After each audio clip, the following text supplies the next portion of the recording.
బాన్స్వాడ పట్టణంలోనే అత్యాధునికమైనటువంటి కేంద్రం. ఇక్కడ ఏం జరిగినా పవిత్రతతో చిత్తశుద్ధితో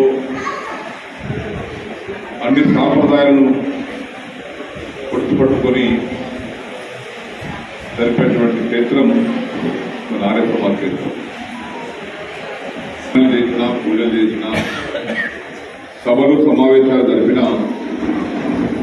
దీని వెనకాల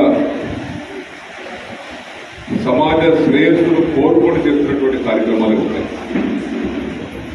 శ్రేయస్సు కోసం కాదు, యజ్ఞం చేశారు అక్కడ. ఆ పుణ్యదంపతులు కూర్చున్న వారు వారికి రాదు. వారి యజ్ఞం మీద కూర్చోండి స్వాహా స్వాన్నప్పుడల్లా ఏదైతే వారు పూజలు కూర్చున్నారు సమాజ శ్రేయస్సు కోసం చేసినటువంటి పూజలు ఇవ్వరు.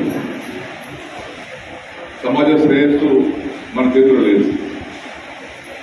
భగవంతుడు వేడుకుంటాం, ఆయన మా మొక్కును స్వీకరించి ప్రసాదిస్తాడు. ఆ ప్రసాదించే క్రమమే ఇవన్నీ యజ్ఞాలు. రాజు చెప్పేవారు ఎన్నికడికి వర్షాలు పడకపోతే యజ్ఞం చేయాలండి. వర్షాలు పడేటి పడ్డాయి కూడా. ఒకనొక సందర్భంలో కొంచెం కరువు వచ్చింది. వర్షాకాలం పంటలకు నీళ్లు తక్కువ పడ్డాయి. సుదర్శన యాగం చేశాను. సాయంత్రం వర్షం పడ్డాయి. అంటే యజ్ఞానికి అంత శక్తి ఉంటుంది. మీరందరూ యజ్ఞంలో కూర్చున్నారంటే దేవతలా కూర్చున్నారు.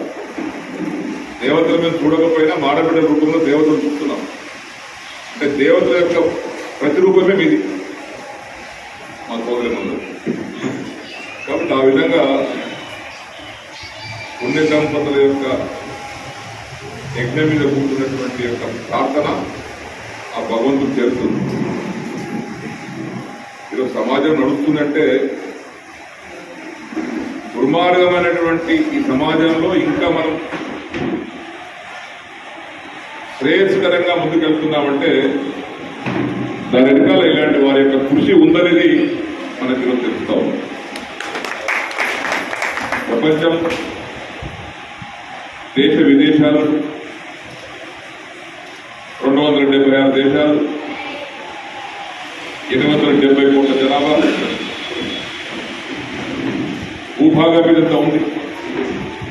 ప్రళయాలు వస్తున్నాయి, ప్రకృతి విపత్తి వస్తుంది,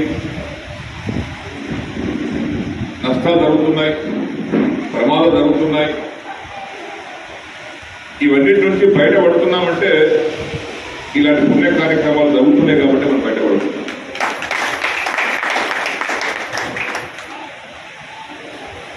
యజ్ఞశాల, యజ్ఞము, పూజలు మన దేవుడికి చేరుతాయి. ఎప్పుడు చేస్తాయి? మనం మనస్ఫూర్తిగా ప్రార్థించినప్పుడు చేస్తాయి. చాలా మంచి మాసం. రేపటితోటి అమావాస్యతోటి భాద్రపద మొదలవుతుంది. మరొకసారి ఆర్ఎస్ ఒక చరిత్ర ఉంది భారతవాడలో. ధర్మం న్యాయం గెలవాలనేటువంటి ఒక సూక్తితో ఆ స్ఫూర్తితో పనిచేసేటువంటి ఆశ్రమం మన ఆర్ఎస్ సమాజం. అధ్యక్షులు వచ్చి అంతమంది కృష్ణారెడ్డి గారు ఉన్నారు. మారుతూ ఉంటారు, వ్యక్తులు మారుతున్నారు కానీ సమాజం మారదు, ఆర్య సమాజం మారదు. ఉంటారు. నేను రోడ్డు వైడింగ్ చేసేటప్పుడు